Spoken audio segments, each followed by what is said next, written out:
कल्पना कीजिए एक ऐसे देश की जिसकी कुल आबादी ना ब्राजील जैसे विशाल देश से भी कहीं ज्यादा है। हाँ, और क्षेत्रफल में वो शायद उतना बड़ा ना हो, लेकिन वहाँ इतने लोग रहते हैं कि अगर वो एक स्वतंत्र राष्ट्र होता ना, तो दुनिया के सबसे अधिक आबादी वाले देशों की सूची में 5वें नंबर पर खड़ा होता। बिल्कुल सही, लेकिन दिलचस्प 2011 की जनगणना के उन पन्नों को पलटने जा रहे हैं जो खास तौर पर यूपी पुलिस, लेखपाल या अन्य किसी भी राज्य स्तरीय परीक्षा की तैयारी करने वाले छात्रों के लिए एक मास्टर की मतलब हर ताले की चाबी है। बिल्कुल। और अक्सर लोग जनगणना को सिर्फ उबाऊ नंबरों का ढेर मान लेते हैं, जो कि वो है नहीं। आज हमारा लक्ष्य इन आंकड़ों को उलटना नहीं, चलिए इसे थोड़ा विस्तार से समझते हैं। हम ये डिकोड करने की कोशिश करेंगे कि ये नंबर आए कहां से और ये हमारे समाज की असल में क्या कहानी कह रहे हैं। और परीक्षाओं के नजरिए से देखें तो यहाँ सबसे दिलचस्प बात यह है कि अब क्या से ज्यादा क्यों और कैसे समझना जरूरी है। पेपर सेट करने वाले अब सीधे सीधे तथ्य नहीं पूछते, वो थोड़ा स्मार्ट हो गए हैं। हाँ, वो घुमाकर सवाल पूछते हैं। बिल्कुल। वे उन नंबरों के पीछे छिपे पैटर्न और जो अपवाद होते हैं ना, उन पर सवाल बनाते हैं। तो आज की हमारी चर्चा भारत की एक बड़ी राष्ट्रीय तस्वीर से शुरू होगी और फिर उत्तर प्रदेश की उन छोटी छोटी भौगोलिक और सामाजिक बारीकियों तक जाएगी जो अक्सर किताबों के पन्नों में कहीं छिप जाती हैं। तो चलिए इस महासागर में गोता लगाते हैं। सबसे पहले हमें यह समझना होगा कि हम पूरे देश के स्तर पर कहां खड़े हैं ताकि उत्तर प्रदेश की स्थिति का एक सही परिप्रेक्ष्य मिल सके। सही बात है। 2011 में भारत की कुल जनसंख्या 121.08 करोड़ दर्ज की गई थी। ये पूरी दुनिया की कुल जनसंख्या का 17.5% है। मतलब अगर हम एक बड़े कमरे में दुनिया भर से 100 लोगों को बेतरतीब ढंग से खड़ा कर देना, तो उनमें से 17 या 18 लोग भारतीय होंगे। बाप रे, ये विशालता ही हमारे देश की जनसांख्यिकी को इतना जटिल बनाती है। और जब इतनी बड़ी आबादी एक सीमित भूभाग पर रहती है, तो उसका सीधा असर जनसंख्या घनत्व पर पड़ता है। राष्ट्रीय स्तर पर यह आंकड़ा 382 व्यक्ति प्रति वर्ग किलोमीटर है। और यहाँ मुझे भूगोल का प्रभाव बहुत स्पष्ट नजर आता है। अगर हम राज्यों को देखें तो बिहार में यह घनत्व 1106 व्यक्ति प्रति वर्ग किलोमीटर है, जो पूरे देश में सबसे ज्यादा है। हाँ, एकदम खचाखच। बिल्कुल। लेकिन वहीं सुदूर पूर्व में अरुणाचल प्रदेश में यह आंकड़ा मात्र 17 है। सिर्फ 17। पहाड़ों की दुर्गम चोटियों पर जीवन कितना कठिन है और गंगा के मैदानी इलाकों ने कैसे हमेशा से बस्तियों को आकर्षित किया है, ये इन दो नंबरों से साफ समझ में आ जाता है। एकदम सही। मैदानी इलाकों की उपजाऊ मिट्टी और पानी की उपलब्धता तो सदियों से आबादी को खींचती रही है। जनसंख्या के मामले में भी मैदानी राज्य उत्तर प्रदेश सबसे ऊपर है और पहाड़ी राज्य सिक्किम सबसे नीचे। लेकिन इन बड़े और स्पष्ट आंकड़ों के बीच ना कुछ ऐसे ट्रेंड भी हैं जो जनसांख्यिकी के सामान्य नियमों को एकदम चुनौती देते हैं। यहीं पर मैं आपसे एक बात पूछना चाहता हूं। हाँ, पूछिए। 2001 से 2011 के बीच पूरे देश की दशकीय वृद्धि दर 17.7% रही। यानी 10 सालों में हमारी आबादी लगभग 18% की रफ्तार से बढ़ी।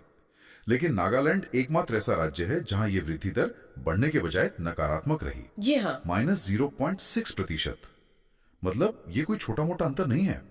क्या वहां अचानक कोई प्राकृतिक आपदा आई थी या लोग बड़े पैमाने पर राज्य छोड़ के चले गए थे? ये एक बहुत ही दिलचस्प और परीक्षा के लिहाज से सबसे ज्यादा पूछा जाने वाला अपवाद है। सतही तौर पर देखने पर यह बहुत रहस्यमय लगता है, लेकिन इसके पीछे कोई प्राकृतिक आपदा नहीं है, बल्कि ये एक प्रशासनिक और राजनीतिक कहानी है। अच्छा। हाँ, दरअसल 2001 की जनगणना के दौरान नागालैंड में कुछ स्थानीय जनजातीय समूहों के बीच अधिक संसाधन और राजनीतिक शक्ति पाने की होड़ चल रही थी।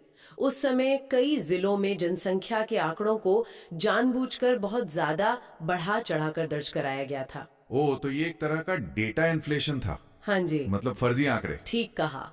और जब 2011 में जनगणना हुई तो प्रशासन ने बहुत सख्ती बरती और गिनती को पूरी तरह से पारदर्शी रखा। तो ये जो -0.6% की गिरावट दिख रही है ना, ये असल में आबादी का कम होना नहीं है, बल्कि ये उस बढ़ी हुई आबादी के गुब्बारे का फूटना है। अच्छा, तो ये 2001 की गलती का जुबार था। बिल्कुल। और यही कारण है कि पेपर बनाने वाले इस अपवाद को इतना पसंद करते हैं, क्योंकि जो गहराई में नहीं पढ़ेगा वो इस ट्रिक क्वेश्चन में फंस जाएगा। ये तो सच में दिमाग की बत्ती जलाने वाली बात है। मतलब हमें सिर्फ नंबर नहीं, उस नंबर के दर्ज होने का इतिहास भी पता होना चाहिए। अब इस विशाल आबादी के सामाजिक ढांचे की तरफ चलते हैं। जो मुझे व्यक्तिगत रूप से थोड़ा परेशान करता है। शिक्षा और महिलाओं की स्थिति। हाँ, राष्ट्रीय लिंगानुपात 943 है, जिसका अर्थ है प्रति 1000 पुरुषों पर 943 महिलाएं हैं। केरल इसमें सबसे आगे है, जहां ये 1084 है, और हरियाणा 879 के साथ सबसे पीछे। काफी बड़ा अंतर है। और कुल साक्षरता दर 73% है, जिसमें पुरुष 80.9% और महिलाएं 64.6% साक्षर हैं। साक्षरता में भी केरल 94% के साथ शीर्ष पर है और बिहार 61.8% के साथ सबसे नीचे। इन आंकड़ों को अगर हम एक साथ रखकर देखें ना, समाज की एक बहुत स्पष्ट तस्वीर उभरती है। केरल का उच्च साक्षरता दर और सकारात्मक लिंगानुपात ये बताता है कि जहां शिक्षा की जड़ें गहरी होती हैं, वहां महिलाओं की सामाजिक स्थिति भी मजबूत होती है। सही है, लेकिन मेरी चिंता का कारण शिशु लिंगानुपात है। अगर राष्ट्रीय लिंगानुपात 943 है, तो 0 से 6 वर्ष के बच्चों का लिंगानुपात गिरकर सिर्फ 919 कैसे रह गया? ये सच में डराने वाला है। बिल्कुल, ये तो एक अलार्म बेल है। इसका मतलब है कि जैसे जैसे हम आर्थिक रूप से तरक्की कर रहे हैं, आधुनिक हो रहे हैं, हम अपनी बच्चियों को खोते जा रहे हैं। ये जनसांख्यिकी का सबसे कड़वा सच है। अगर हम इसे व्यापक संदर्भ से जोड़ें, तो ये जो 80.9% पुरुष और 64.6% महिला साक्षरता के बीच का भारी अंतर है ना, ये सिर्फ पढ़ाई का अंतर नहीं है। तो फिर क्या है? ये संसाधनों पर नियंत्रण का अंतर है। जब समाज में तकनीक और मेडिकल सुविधाएं आती हैं और सामाजिक सोच पितृसत्तात्मक ही रहती है, तो उसका सीधा असर शिशु लिंगानुपात पर पड़ता है। यह 919 का आंकड़ा हमें बता रहा है कि आने वाले 20-25 सालों में जब ये पीढ़ी विवाह योग्य होगी, तो समाज में एक बहुत बड़ा जनसांख्यिकीय असंतुलन पैदा होने वाला है। हाँ, ये तो है। किसी भी गंभीर परीक्षार्थी को ये समझना होगा कि ये आंकड़े सिर्फ परीक्षा के लिए नहीं है, ये भविष्य की चेतावनी है। यह एक बहुत ही गंभीर विषय है जिस पर लगातार नीतियां बनाने की जरूरत है। खैर, अब सामाजिक ढांचे से थोड़ा भूगोल की ओर लौटते हैं। यह जानना भी अहम है कि भारत की यह आबादी कहां और कैसे बसती है। ग्रामीण और शहरी विभाजन। एकदम सही। भारत की 68% आबादी ग्रामीण है और 31.2% आबादी शहरी। यानी आज भी हमारा दिल गांव में ही धड़कता है। और यहीं पर परीक्षाओं में सबसे ज्यादा उलझाने वाले सवाल बनते हैं, क्योंकि प्रतिशत और कुल संख्या का खेल शुरू हो जाता है। हाँ, मैं इस खेल को एक उदाहरण से समझाता हूँ। अगर हम पूछें कि सबसे ज्यादा शहरी आबादी कहाँ है, तो इसका जवाब दो तरह से दिया जा सकता है। बिल्कुल। गोवा एक बहुत ही छोटा राज्य है, इसलिए उसकी आबादी का एक बहुत बड़ा हिस्सा शहरों में रहता है, तो प्रतिशत के हिसाब से गोवा सबसे अधिक शहरीकृत राज्य है। लेकिन महाराष्ट्र इतना बड़ा है और वहाँ मुंबई, पुणे, नागपुर जैसे महानगर हैं कि वहाँ रहने वाले शहरी लोगों की कुल संख्या गोवा की पूरी आबादी से कई गुना ज्यादा हो जाती है। इस अंतर को समझना बहुत जरूरी है। इसी तरह अगर हम ग्रामीण आबादी की बात करें, तो प्रतिशत के आधार पर हिमाचल प्रदेश में सबसे ज्यादा ग्रामीण आबादी है। पहाड़ी इलाका होने के कारण वहाँ बड़े शहरों का विकास सीमित हुआ है। अच्छा। लेकिन अगर हम कुल संख्या की बात करें, तो उत्तर प्रदेश का नाम आता है, क्योंकि यूपी की आबादी का आकार ही इतना विशाल है। तो यही नियम समाज के कुछ अन्य वर्गों पर भी लागू होता है ना, जैसे SC ST के आंकड़े? एकदम सही। उदाहरण के लिए अनुसूचित जाति यानी SC आबादी को लें। पंजाब में उनकी आबादी का प्रतिशत पूरे देश में सबसे ज्यादा है। लेकिन अगर आप अनुसूचित जनजाति यानी ST की बात करें, तो उनकी सर्वाधिक कुल जनसंख्या मध्य प्रदेश में है, क्योंकि वहाँ जंगल ज्यादा है। हाँ, मध्य प्रदेश का एक बहुत बड़ा हिस्सा घने जंगलों और विंध्य सतपुड़ा की पहाड़ियों से ढका है, जो ऐतिहासिक रूप से जनजातीय समुदायों का निवास स्थान रहा है। इसलिए किसी भी प्रश्न को पढ़ते समय ये ध्यान देना बहुत जरूरी है कि परीक्षक प्रतिशत पूछ रहा है या कुल संख्या। ये बहुत ही काम का टिप है। तो अब चूंकि हमने कुल जनसंख्या और कुल ग्रामीण आबादी दोनों में उत्तर प्रदेश का नाम सुन ही लिया है, तो यहाँ से चीजें सच में बहुत दिलचस्प हो जाती हैं। हमारा पूरा फोकस अब इस देश के बराबर राज्य पर शिफ्ट होता है। चलिए यूपी की बात करते हैं। यूपी की कुल जनसंख्या 2011 में लगभग 19.98 करोड़ थी। यानी भारत की कुल जनसंख्या का 16.51% अकेले एक राज्य में। अगर हम इस 16.51% की तुलना राष्ट्रीय आंकड़ों से करें ना, तो कई दिलचस्प आयाम खुलते हैं। भारत की दशकीय वृद्धि दर 17.7% थी, लेकिन यूपी की वृद्धि दर 20.22% है। ये राज्य अभी डेमोग्राफिक ट्रांजिशन यानी जनसांख्यिकीय संक्रमण के उस दौर से गुजर रहा है जहां जन्म दर तो उच्च बनी हुई है, लेकिन स्वास्थ्य सुविधाओं के कारण मृत्यु दर में कमी आई है। और इसका सीधा असर राज्य की जमीन पर दिख रहा है। यूपी का जनसंख्या घनत्व 829 व्यक्ति प्रति वर्ग किलोमीटर है। जो कि राष्ट्रीय औसत से काफी ज्यादा है। हाँ, राष्ट्रीय औसत 382 था। मतलब यूपी की जमीन पर देश के औसत से दोगुने से भी ज्यादा लोगों का भार है। लिंगानुपात में भी यूपी 912 के आंकड़े के साथ राष्ट्रीय औसत जो कि 943 है उससे पीछे है।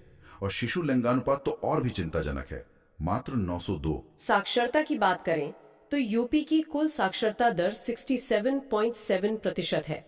पुरुष 77.3% और महिलाएं 57.2% साक्षर हैं।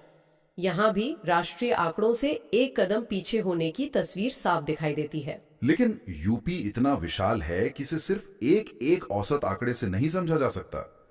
इसके जिले अपने आप में अलग अलग मिजाज रखते हैं।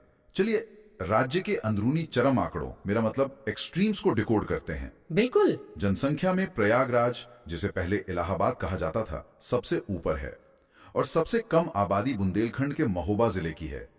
दशकीय वृद्धि दर में कानपुर नगर सबसे निचले पायदान पर है, मात्र 9.9% के साथ। लेकिन सबसे ज्यादा वृद्धि दर किस जिले की रही, ये जानना सबसे ज्यादा रोमांचक है। गौतम बुद्ध नगर 49.1% की दशकीय वृद्धि दर। अरे वाह, लगभग 50%। मतलब 10 सालों में यहाँ की आबादी लगभग 1.5 गुनी हो गई। और घनत्व की बात करें तो गाजियाबाद 3,971 व्यक्ति प्रति वर्ग किलोमीटर के साथ सबसे आगे है, जबकि ललितपुर मात्र 242 पर है। एक तरफ कंक्रीट का जंगल तो दूसरी तरफ खुला पठार। ये गाजियाबाद और ललितपुर का अंतर ये साबित करता है कि राज्य के भीतर निवेश और औद्योगिकरण कितना असंतुलित है। लोग काम की तलाश में ललितपुर जैसे इलाकों से गाजियाबाद जैसे एनसीआर क्षेत्रों की ओर भाग रहे हैं। और इसी भागदौड़ ने एक बहुत बड़े विरोधाभास को जन्म दिया है, जिसने मुझे सच में हैरान कर दिया। अच्छा, वो क्या? ध्यान से सुनिएगा। साक्षरता दर में गौतम बुद्ध नगर 80.12% के साथ पूरे यूपी में नंबर 1 है। सबसे कम साक्षरता श्रावस्ती में है, 46.74%। लेकिन लिंगानुपात में गौतम बुद्ध नगर पूरे राज्य में सबसे नीचे है, मात्र 851। सही कह रहे हैं आप। लिंगानुपात में सबसे ऊपर हैं, जहां पुरुषों से ज्यादा महिलाएं हैं। ये कैसे संभव है? हम तो यही मानते हैं कि जहां साक्षरता और विकास ज्यादा होगा, वहां लड़का लड़की में भेदभाव कम होगा और लिंगानुपात बेहतर होगा। ये तो सिद्धांत के ही खिलाफ जा रहा है। ये एक बहुत ही बारीक और शानदार अवलोकन है। अगर हम सिर्फ सतह पर तैरते हुए नंबरों को देखें तो ये एक बड़ी विसंगति लगती है, लेकिन अगर हम इसके पीछे की सामाजिक आर्थिक वजह तलाशें ना, तो हमें प्रवास यानी माइग्रेशन का पूरा विज्ञान समझ आ जाता है। वो कैसे? गौतम बुद्ध नगर कोई साधारण जिला नहीं है। ये नोएडा और ग्रेटर नोएडा का औद्योगिक और आईटी हब है। यहाँ पूरे उत्तर प्रदेश, बिहार और अन्य राज्यों से भारी संख्या में लोग रोजगार के लिए आते हैं।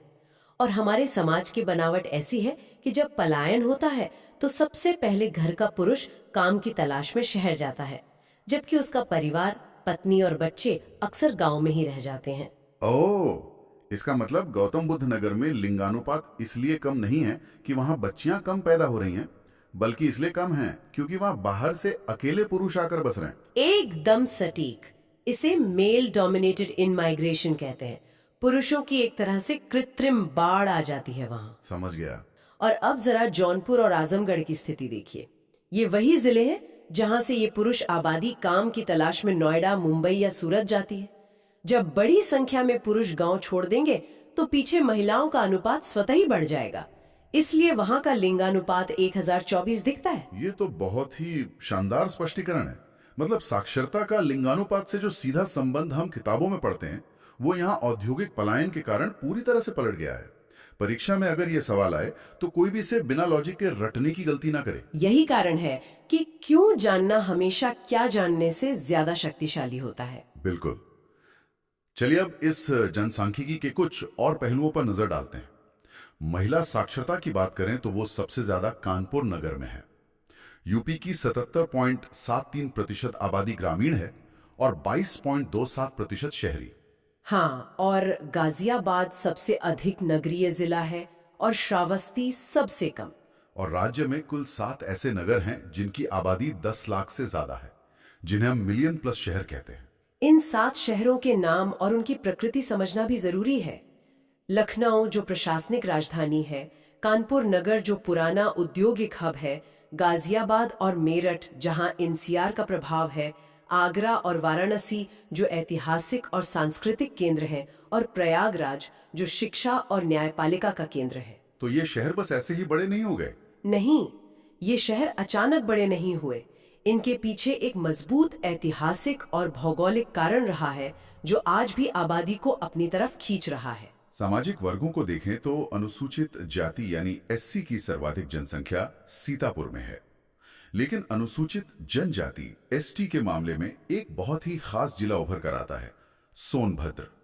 सबसे कम एसटी आबादी बागपत में है, लेकिन सर्वाधिक सोनभद्र में है। सोनभद्र की भौगोलिक स्थिति इसे पूरे उत्तर प्रदेश से अलग बनाती है।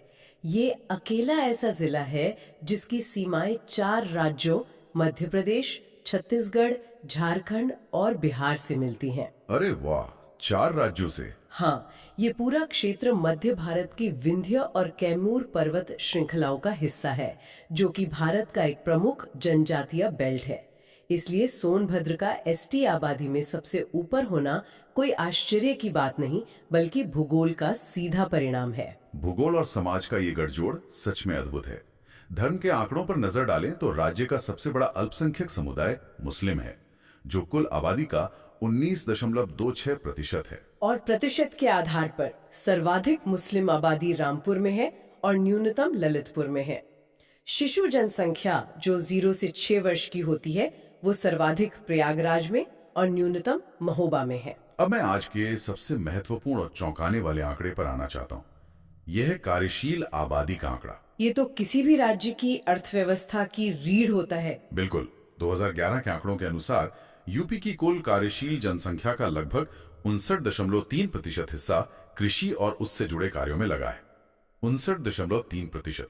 तो इसका अर्थ यह हुआ कि 10 में से लगभग 6 कामगार सीधे तौर पर मिट्टी और खेती से जुड़े हैं। अगर हम इसे आसान भाषा में डिकोड करें ना, तो ये आंकड़ा ही यूपी की अर्थव्यवस्था की सबसे बड़ी ताकत और सबसे बड़ी चुनौती दोनों है। चुनौती कैसे? चुनौती इसलिए क्योंकि जमीन का आकार सीमित है। खेती की जमीन बढ़ नहीं रही है, लेकिन उस पर निर्भर लोगों की संख्या लगातार बढ़ रही है। अर्थशास्त्र की भाषा में इसे प्रच्छन्न बेरोजगारी या डिस्गाइज्ड अनएम्प्लॉयमेंट कहते हैं। अच्छा, मतलब जहां जरूरत नहीं है वहां भी लोग लगे हुए हैं। बिल्कुल। जहां एक खेत में 2 लोगों की जरूरत है, वहां परिवार के 5 लोग काम कर रहे हैं। उत्पादन उतना ही हो रहा है, लेकिन वो 5 हिस्सों में बंट रहा है। इसका मतलब है कि प्रति व्यक्ति आय बहुत कम हो जाती है। ठीक यही बात है। और जब खेती से गुजारा नहीं होता, तभी वो माइग्रेशन शुरू होता है, जिसकी चर्चा हमने थोड़ी देर पहले की थी। लोग जौनपुर और आजमगढ़ के खेतों को छोड़कर गौतम बुद्ध नगर की फैक्ट्रियों की ओर भागने को मजबूर होते हैं। हाँ, अब समझ आ रहा है। ये 59.3% का आंकड़ा और गौतम बुद्ध नगर का गिरता हुआ लिंगानुपात, ये दोनों तार आपस में गहराई से जुड़े हुए हैं। सब कुछ कैसे एक दूसरे से गुंथा हुआ है। हम चले थे कुछ नंबर याद करने और हमने पूरी अर्थव्यवस्था का ढांचा खोल के रख दिया। 121 करोड़ की आबादी से लेकर नागालैंड के जनजातीय विवाद, केरल की साक्षरता, सोनभद्र के भूगोल और नोएडा के पलायन तक हमने 2011 की जनगणना के हर उस पहलू को समझा है जो परीक्षाओं के लिए महत्वपूर्ण है और नीतियों को आकार देता है। ये जानना बहुत जरूरी है कि ये डेटा सिर्फ अतीत का रिकॉर्ड नहीं है, ये हमारे वर्तमान की नींव है। अस्पताल कहाँ बनेंगे, स्कूल कितने चाहिए, औद्योगिकरण को किस जिले में बढ़ावा देना है, ये सब इन्हीं नंबरों से तय होता है। ये एक बहुत ही सशक्त विचार है। और आज की हमारी इस डीप डाइव को समाप्त करने से पहले एक ऐसा विचारणीय बिंदु है जो हम सभी के लिए एक बड़ा सवाल छोड़ जाता है। वो क्या? आज हम 2026 में हैं और 2011 के आंकड़ों का विश्लेषण कर रहे हैं। इन 15 सालों में दुनिया ने बहुत कुछ देखा है। एक अभूतपूर्व डिजिटल क्रांति हुई है। हमने कोविड-19 जैसी भयंकर महामारी का सामना किया है और इसी महामारी के दौरान हमने बड़े शहरों से वापस गांवों की ओर लाखों लोगों का रिवर्स माइग्रेशन भी देखा है। वो एक ऐसा दौर था जिसने बहुत सी पुरानी जनसांख्यिकीय मान्यताओं को हिला के रख दिया। बिल्कुल। तो सोचने वाली बात यह है कि जब अगली जनगणना के अंतिम और आधिकारिक आंकड़े पूरी तरह से सामने आएंगे तो क्या उत्तर प्रदेश की ये तस्वीर वैसी ही होगी जैसी 2011 में थी? ये कहना तो मुश्किल है। क्या कृषि पर निर्भर वो 59.3% आबादी का आंकड़ा अपनी जगह टिका रहेगा, या महामारी और तकनीक ने इसमें कोई ऐसा भूचाल ला दिया है जिसकी हम अभी केवल कल्पना ही कर सकते हैं? क्या गौतम बुद्ध नगर का वह कृत्रिम लिंगानुपात रिवर्स माइग्रेशन के कारण कुछ संतुलित हुआ होगा? ये बहुत ही प्रासंगिक सवाल है। यह एक ऐसा सवाल है जिस पर गहराई से विचार करने की आवश्यकता है, क्योंकि आगामी आंकड़े सिर्फ किताबें नहीं बल्कि समाज की एक नई दिशा तय करेंगे। जनसांख्यिकी हमेशा बहती हुई नदी की तरह होती है, ये कभी एक जगह नहीं ठहरती। और इस नदी के बहाव को समझना ही असली ज्ञान है। आज की चर्चा में बस इतना ही। 2011 की जनगणना के संपूर्ण विश्लेषण में हमारे साथ जुड़ने के लिए धन्यवाद। हम फिर मिलेंगे कुछ नए दस्तावेजों और कुछ और गहरी कहानियों के साथ। सुनते रहिए द डीप डाइव।